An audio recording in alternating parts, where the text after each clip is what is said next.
Hello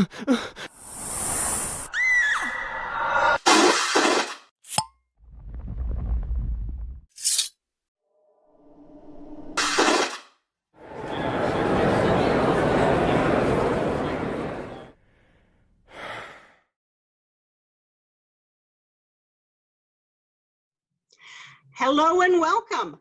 I'm Gail Martin. I'm your host for the Supernatural fandom track here at ConTinual. And my guest today is Carrie Genzel. Carrie's an actress. She's been in a lot of really cool stuff, including, since we're on the Supernatural fandom track, 2 episodes of Supernatural, Bugs and Just My Imagination. So Carrie, welcome. Hi, it's good to be here virtually in my office. Well, we love having you here with us. So you did 2 episodes at kind of different ends of the series. You were in one of the very first seasons, and then you were in season 11. So let's go back to Bugs, which is that infamous episode.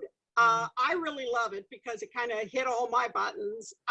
But what was that like working with it? You got the spider scene. I did. You know, I really did enjoy the first season of Supernatural because it tapped into things that I love, which was the urban legends, and it was very dark.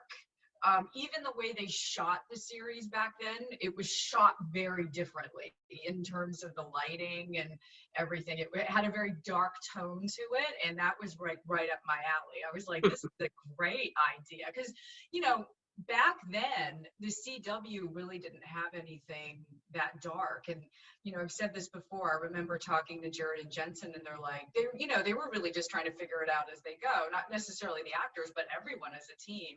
And they're like, we're not really sure if this is going to fly because it's really different than what's out there. And you know, you had Buffy, but there was a lot of humor, and there's still, you know, Supernatural has that humor peppered throughout, and then they definitely expanded on that as the seasons have gone forward. But it was fun to be there, like at kind of ground zero, and not having a clue what was going to happen, and not having social media like there is today. So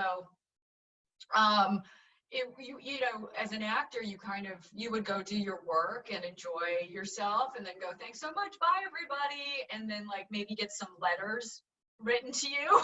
You know, imagine that. It was a different experience, you know, which was a whole, you know, other side of the coin when Just My Imagination aired. But it was really fun to be there at the beginning. And I know that it's an episode that is continuously on like the worst episode list. Hey, but it's on a list. It's on a list, you know. But for me, it was scary, but it was also a really great time because, you know, the boys are great to work with and really fun. And I got to work with Kim Manners, who directed the episode, who, you know, came from X-Files, like some incredible X-Files episodes. And so, you know, when I went to audition for Kim, I was like, I really want to work with Kim because he's a badass. You know, it's like, I don't know what this show is, but I want to work with Kim. And so when he asked me if I would be able to work with spiders, and not only work with spiders, Gail, would I be able to lay down on the floor with spiders all over me and have my mouth open? He was very specific about that. And I got so mesmerized, like listening to him, because he was so specific and he really like painted the picture, that I was like, yeah, I can do that. Right? And I leave the room, I'm walking back to my car, and I'm like, what did I just say? I can't do that. I'm afraid of spiders. Right? I was totally afraid of spiders. And I thought, you know what? I might not get the job, right? There were some other great actresses in the waiting room. Like, what are the odds, right? All of a sudden I get the call, you booked Supernatural. And I'm like, oh my God. But you know what? They were so great in making sure that I felt comfortable, and also, you know, covering their butts too, because I don't want to get an actor on set who then freaks out and can't actually do it, because that costs everybody time and money. And so they set me up with the bug wranglers before I even went on set, just to kind of talk about the do's and don'ts of spiders, and to make sure that I was comfortable in bug wranglers. Yeah, I was bug wranglers. It's a real we thing. are animal trainers and all of that, but bug wranglers. Yeah, and Gail, let me just tell you what it's like to walk into their trailer. Everything's crawling. It's like I walked in and I'm trying to be really cool, and I'm like sweat pouring down like the sides of my shirt, and I'm like, hey, so what's going on? I'm the spider girl. And so, they were like, well, we're just going to, as we're talking, we're going to talk about some things to do and don't do and what they like and don't like. I'm like, yeah, let's focus on the don't like, because I really want to make some notes there. We're just going to put some spiders on you while we're talking. And I'm like, sure, like casually just throw those on. Okay, yeah, totally cool with that, right? And so he did. He like placed some on my face and my head and whatever. And we're talking, and I did learn how to work with spiders, right? They don't like wet or moist things, right? Good to know. Okay, made a note of that. They don't like air, they'll run, right? And they're actually quite fragile. And I think like just even thinking about that, of like, me typically was like, like, let me kill this thing. But just kind of learning how fragile they really are, it kind of made me think of them in a different way, of like, I felt like I had a responsibility to protect the spiders. And I worked with all different size spiders as well. Like I had the big fuzzy guy with the legs, and then they had the smaller ones when I was dead, because Kim really wanted the movement. Thanks, Kim. And anyway, as we were talking, one of the spiders went in my ear and did not come out. Just stayed in there. And we're talking away, and I'm like, hi, it's in my ear. It went in my ear. And he goes, oh yeah, they do that. They like dark places. And I'm like, okay, are we going to get that out, or will it come out, or what's the plan here? And he's like, okay, just a second. He's like looking around on his desk, and he like took out, I actually have one. He like took out a big pen, did this, and then dug this part in my ear to get the spider out. He got it out, and he goes, well, if that didn't bother you, you're going to be fine. And he goes, and by the way, when we shoot this, we're going to give you earplugs so that doesn't happen. And I was like, oh, great, problem solved. So all of the spiders I worked with on set, like all of the spiders that you see in that episode are real, with the exception of the ones that come out of the shower head, because shower or water and spiders don't mix. So they had to do that with CGI, but all of the other spiders were 100% real that I worked with. Yeah, so I'm no longer afraid of spiders. Thank you, Supernatural. And I was really proud of myself. The crew actually gave me like a standing ovation. When I rapped, they were like, girl, you have some balls of steel. Like, because I'm not going to mention names, but there were some other, not regular cast members, but there were some guest actors in that episode. One in particular that had a complete meltdown, like on set. And I happened to be there when it happened, and I heard one of the guys in the crew go, have you seen what this girl is going to do? Like, you're worried about this situation? So it is a thing of like, as much as an actor, you're like, yeah, I can totally do that. It can be different when the reality of it is actually happening and things start crawling all over, because, they go wherever they want. And, we did the scene where I'm dead on the floor. We did it twice. And so that meant that we had to reset the spiders. And I had, I think, 3 or 4 different people with little white plastic spoons picking up each spider individually, and there were about 180 of them. And then putting them all in the little containers and then dumping them on me again. It was an interesting day at the office. Any reactions from Jared and Jensen on the spiders?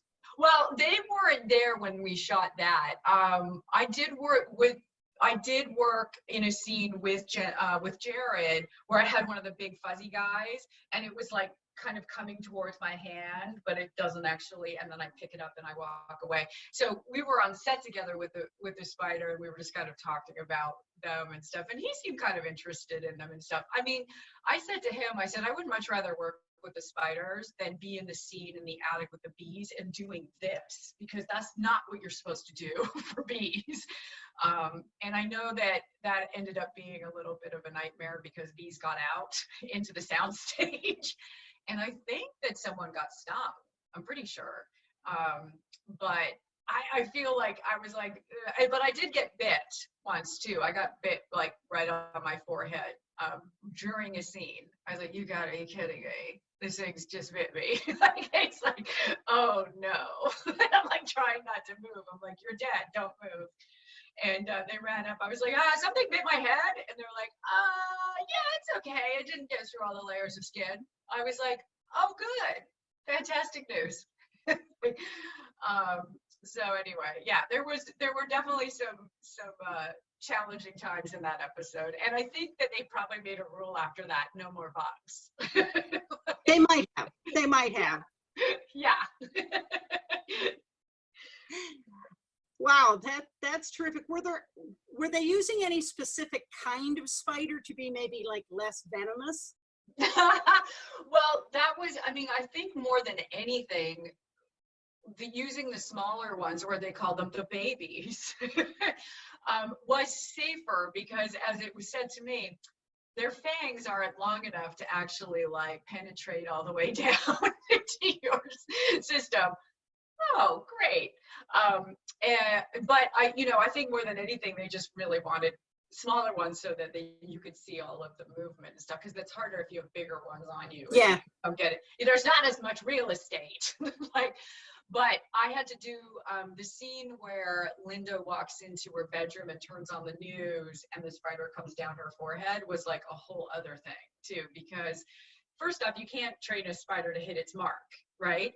And going back to spiders don't like air blown at them, the bug wrangler was laying behind me on the bed, and there was a plastic tube that went up through my costume, up through my hair, in my hair, and then they would put the spider at my hairline, and then he would blow in the tube so it would run across my forehead, which you have to just keep doing it until it runs the right way. And then I had to scoop it in a very particular way so I didn't hurt the spider, but make it look natural. I mean, it was crazy.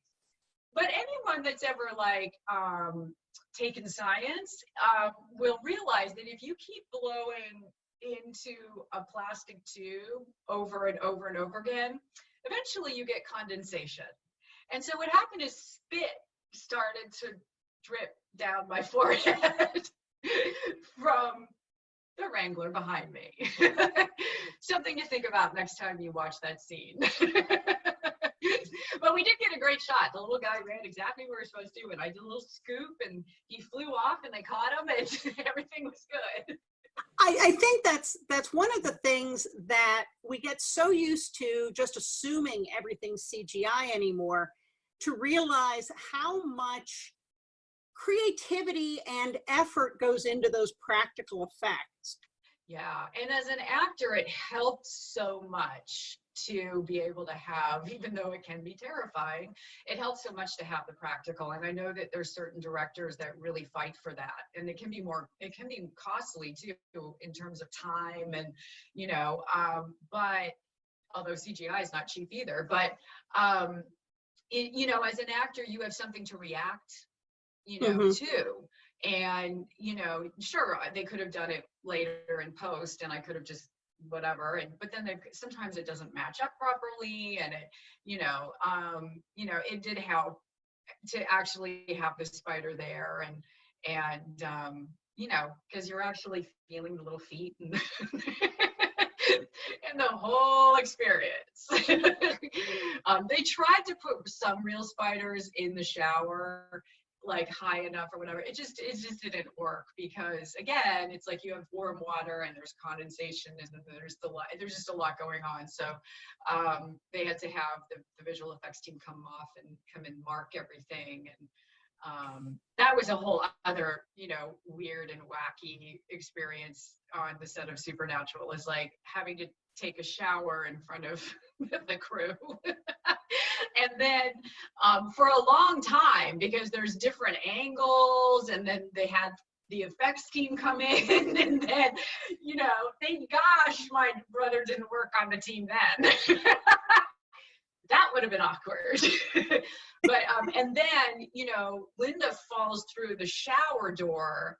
She gets attacked, and so we had to shoot that, which they shot my feet, and so I had to fall, and I'm soaking wet because I've been in there for hours, right, wearing nothing more than tape.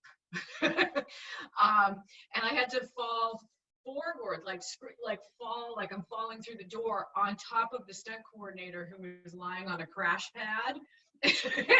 He was just lying on the floor doing this, waiting to catch me. And I'm like, this is really odd.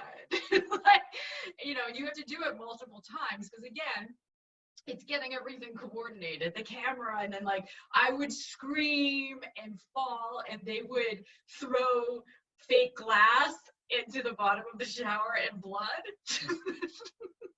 And then I would fall through. So it was a whole coordinated effort. But the poor guy who I had to fall on top of, by the end of it, he was soaked, right? Because I kept falling on top of him. And it was very odd. It was like, so, how's your day going? This is weird. Yeah, I definitely had some interesting memories from that episode. You talk about the spiders. I had just seen a clip from one of the conventions where Jared and Jensen were talking about the scene in Yellow Fever where the big snake comes down over Jensen's shoulder. Right. And he hadn't been expecting it to be that big of a snake or that close. And apparently Jared said he got up and ran. Jared got up and ran all the way back to the Video Village where everybody else was. Oh and my God. What are you doing here? You're supposed to be on the set. Oh no. And meanwhile, Jensen's got this gigantic snake. Right. And he said, the head's as big as my fist and it's right there. But yeah, Jared apparently ran. Laughed. Right. I think I would still rather work with the spiders than the snakes. Snakes, while I was shooting that episode, while I was shooting Bugs, they were casting for Snakes on a Plane, which they shot in Vancouver. And I was like, okay, I'm good now with the animals. Like, I don't need reptiles now. Like, I'm good. I feel like I've hit my fear factor moment. And luckily I didn't get called in for that. But I thought, I don't know if I could do that. Like, and then, while they were shooting, we kept hearing all these stories of actors getting freaked out. Even Sam Jackson, apparently, because of the snakes. But, yeah, I don't know. It's a very infamous episode. I'm proud to be a part of it, but I'm also very, very proud to be in one of the fan favorite episodes. Just my imagination. I felt like I had redemption. But still something on my face. I don't know why I always need to have something on my face when I'm on the show. But that was just so much fun to be a part of from start to finish. And again, another incredible director with Richard Speight Jr., who just killed it and knocked it out of the park. I had no idea until I think the day we wrapped that he had never directed before. Because you just never knew that. He's an actor at heart, and he knows how to talk to actors, and has such a great relationship with, the boys and the cast and the crew, that I just felt like he'd always been there. And so, it was a really great experience. And I knew when I got the script, I'm like, this is a really special episode. It's an episode that still when I see it will make me laugh, and I always cry. It kind of has everything, you know. And Jenny Klein, who wrote the episode, just does such a beautiful job, I think, of writing that episode and really kind of hitting all the notes that it should hit. Yeah, you got to have the invisible blood that you couldn't see, and Sam could. Right. And, yeah. Yeah. And, you know, you want to talk about trying to ignore things that you're not supposed to pay attention to as an actor. Try being on set with Nate Torrance, who played Sully, who, first off, looked ridiculous and was hilarious, right? And it was so hard not to look at him in those scenes. Like, I was constantly like, don't look at Nate, don't look at Nate, don't look at Nate, don't look over there, look over there, look over there, look over there. Like, it was so hard to ignore him and not laugh. Right? When we did the scene with putting the blood on my face, we rehearsed it just in terms of what it was going to look like, what the movement was going to be. And, you know, the way we actually did it is that when another Linda, I have Linda Bloom and Linda Berman, the LBs, when I sit down on the bench behind Sparkle and I'm talking to the boys, there's two really big pools of glitter blood on the bench. So I sit down and I put my hands in them, right?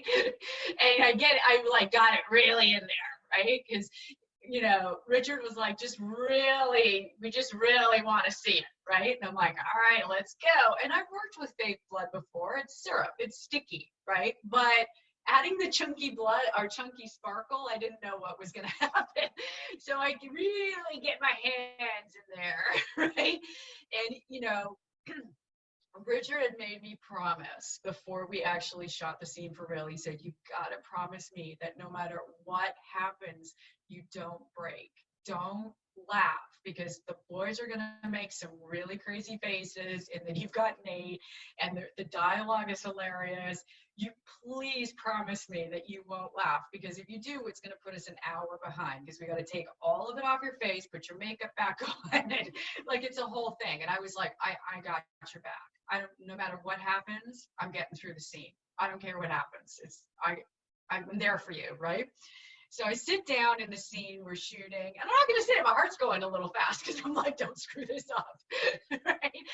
And I don't know what's going to happen, right? So I put my hands in the blood, I do the scene, and I do this, and I can feel it smear across my face, and I see the boys, and I see them, they're like, their faces, right? Because they're not on camera.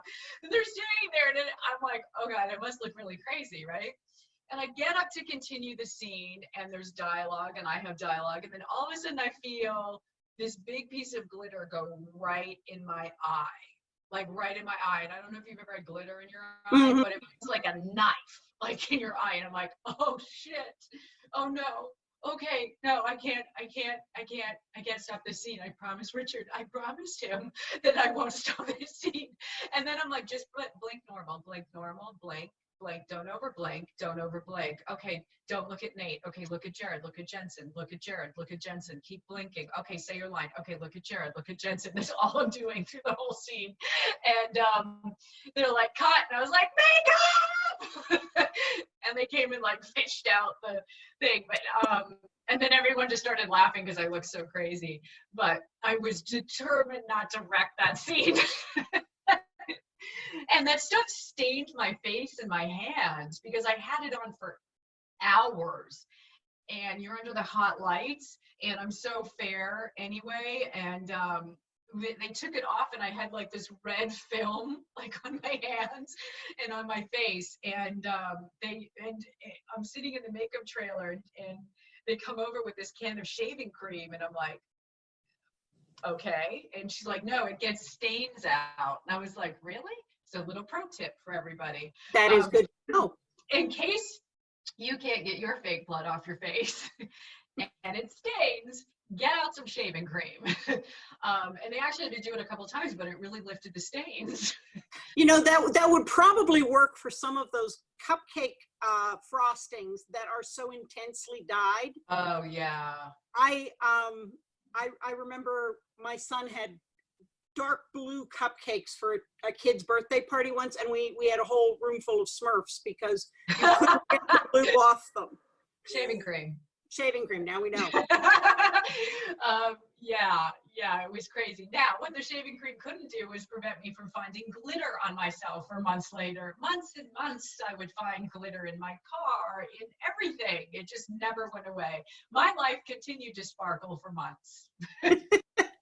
So now, you were there in season 1 with Bugs, and then all the way at season 11 with Just My Imagination. What differences did you notice in just the show itself, or maybe the ambiance, or the boys, or? You know, it was fun to go back because some of the crew was still there, the same crew, and which says a lot about the show and the boys in particular. So that was really fun because people were like, wait a second, even when the boys walked up, they were like, Jensen was like, wait a minute. He's like, you've been here before. I was like, Spider Lady. And he's like, oh, yes. But it was really fun to be back because, you know, in season 1, when I was on, they were just 2 single guys working in Vancouver on a new show, right? You know, living the life.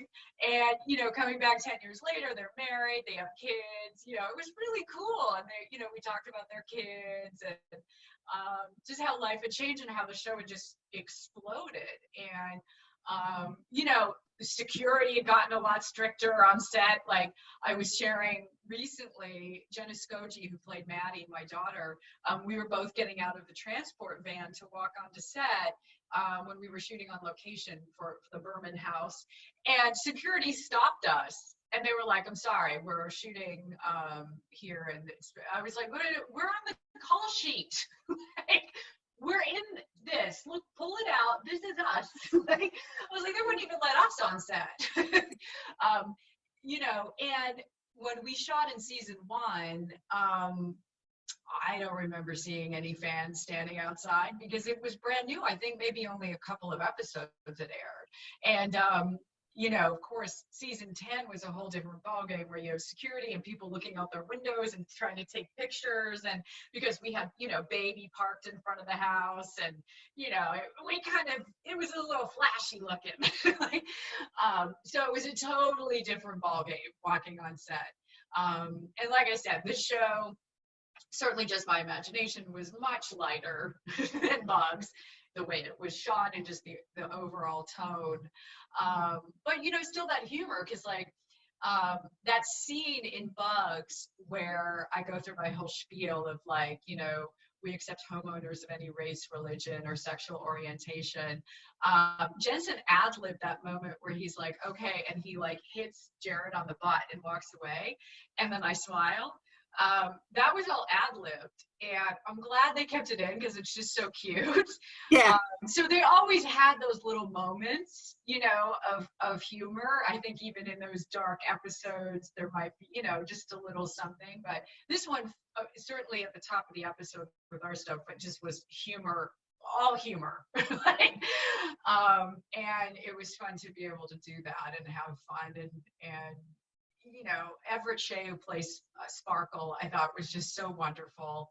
And it was fun to watch him work and be this, you know, imaginary friend. And the poor guy on behind the scenes. So obviously when you play someone who's been murdered and you're shooting that, you can't breathe, right? And so we were shooting the scene where we all walk in and the boys, and of course Sully can see that he's been murdered and I can't. And, you know, he's laying there holding his breath. And Richard's like, cut. And then, okay, we're going to, you know, immediately, what's the next shot? And all of a sudden I hear Jensen go, breathe, breathe, breathe, because he was still holding his breath. Everett, you know, being the good professional actor, was like, I'm going to keep holding my breath until someone tells me not to. And it was like, no one told him he could breathe. I was like, oh my God, we almost lost Sparkle for real. The thing that made me so sad about that murder scene was that his horn was broken off. I was like, oh, that's so sad. And one of the things that made me laugh so hard is when Everett first came out of hair and makeup as Sparkle. I was coming out of my trailer. We were walking to craft service, and nobody even looked at him twice at all. And I said, you know, you're working on Supernatural when this situation doesn't even faze anybody. There's a walking, talking Manicorn going to craft service. No one cares. You're either on the set of Supernatural or you're at a convention. That's true. Yeah. The crew was just like unfazed. Yeah. So I have to ask, do you have any favorite Jared and Jensen moments from behind the scenes or from just? Oh my gosh. I remember there was a moment, you know, there's in the scene when the boy, first off, can we just dust the cardigans? I mean, I just about died when they come to the door and they're wearing their little Mr. Rogers cardigans. That was funny enough. But, you know, they're always joking around, and, you know, they have such a camaraderie because who they are on camera is who they are off camera, right? And if one messes up a line or trips, it doesn't go unnoticed by the other one. And there's comments made, and it's very funny. And, you know, it was tough to get through Manicorn and looking at Jensen's face. You know, in the scene, Jared has a line where I'm talking about my daughter, Maddie, in the other room, and they want to go talk to her. So he goes, well, may we? And that turned into a whole goofy thing where he kept going, may we? Like it was French.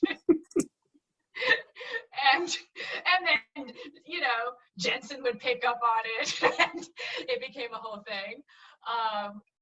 You know, and just stumbling over lines. I remember Jared stumbling over a line and Jensen turning to him and go, are you having a stroke? You know, it just this constant banter between the two of them. I didn't see any practical jokes or anything. Both times I was on set, I was saved from that. I think both times they're like, this girl's got enough going on. So there wasn't, she's good. So I didn't get to participate in anything like that, but it's just, you know, it's just, and I said this to them when I was there, I said, the fact that you guys are still here, which is so, and they are, you know, it went on, it's not like that was the last season, but I said, the fact that you guys are still here and the fan base has grown the way that it has and become a family, it says something about who you guys are and how much you appreciate that fandom. I said, because that's so incredibly rare in this business, and it takes a really special, you know, relationship to make that happen. And, you know, being on set, you really do feel like it's a family, and, you know, they are the captains of that ship. They set the tone. And they really do make you feel welcome and that you're a part of that family during that episode. So, and I think that they do that no matter what they're doing. If they're at a convention or a Comic-Con, you know, they do make you feel like, you know, they're the boys, you know, they're your friends.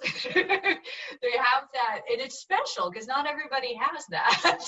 Mm-hmm. But they really are so appreciative of the support that they've gotten over the years, and I think it's incredible how open and honest that they've been, as well as I know Misha as well, about their struggles in their lives and, you know, their journey, which has really helped a lot of fans feel not so alone.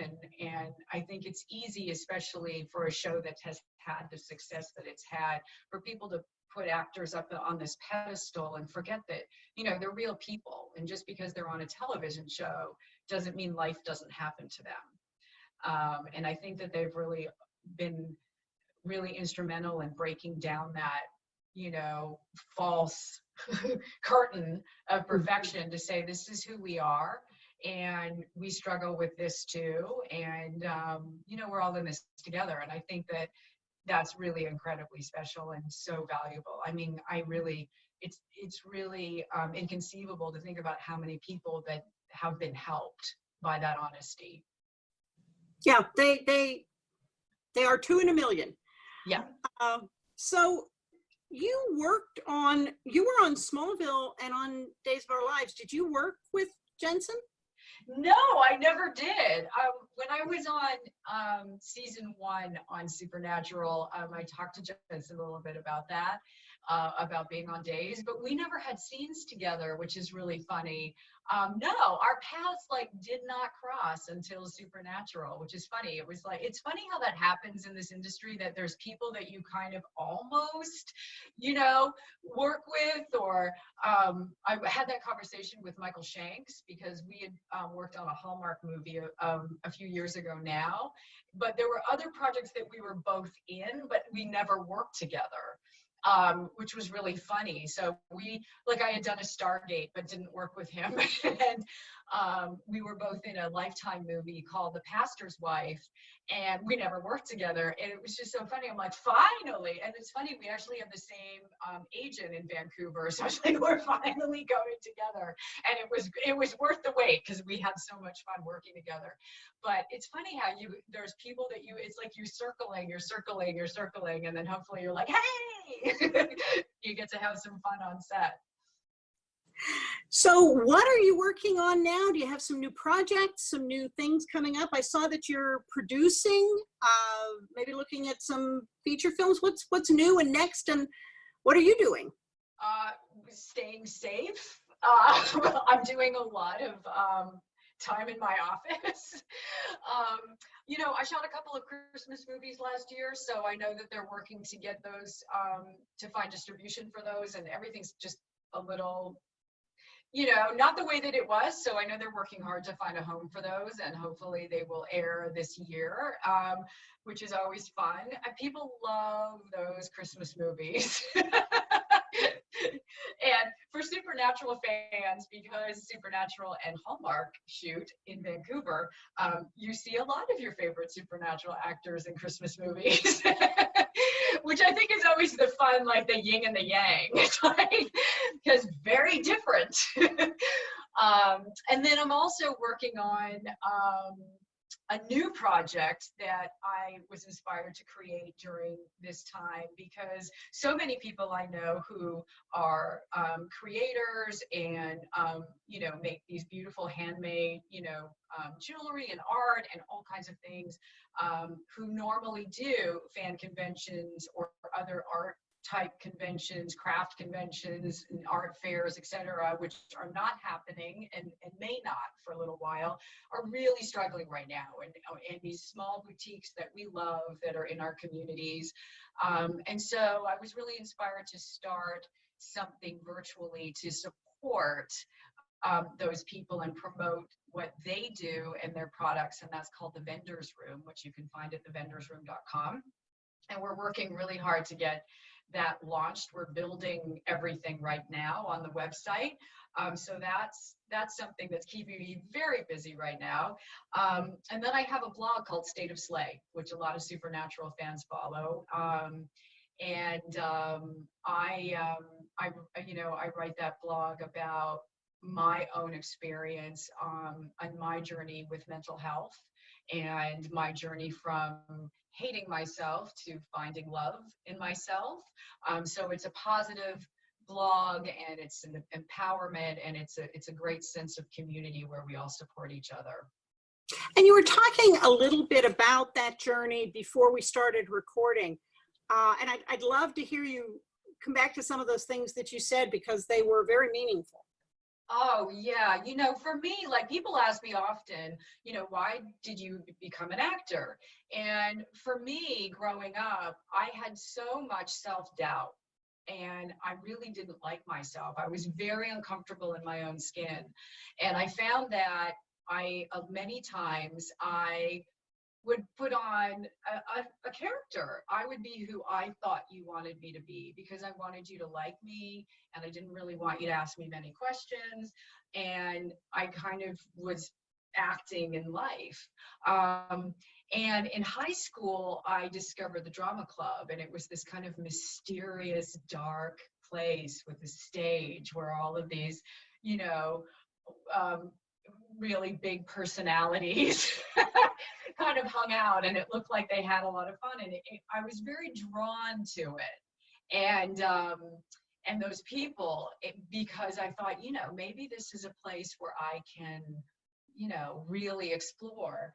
And so that kind of was where I found that performer in here. Here's Miss Daphne. She's also a performer. You never want to miss an opportunity to upstage her mother. Here she comes.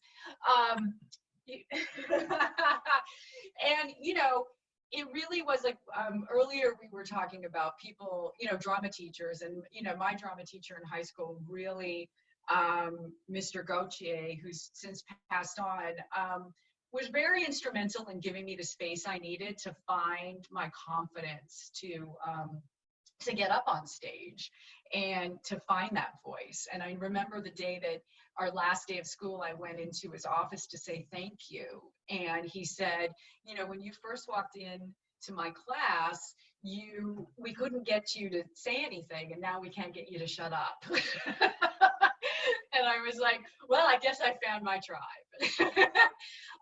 But, you know, acting for me was really a place to escape the negativity that was going on in my head. And I know that there's a lot of actors that use those characters they play or their work to do just that. And fortunately for me, as I kind of moved through life and realized that I needed to work on that, and that was no longer working. I could no longer run from who I was.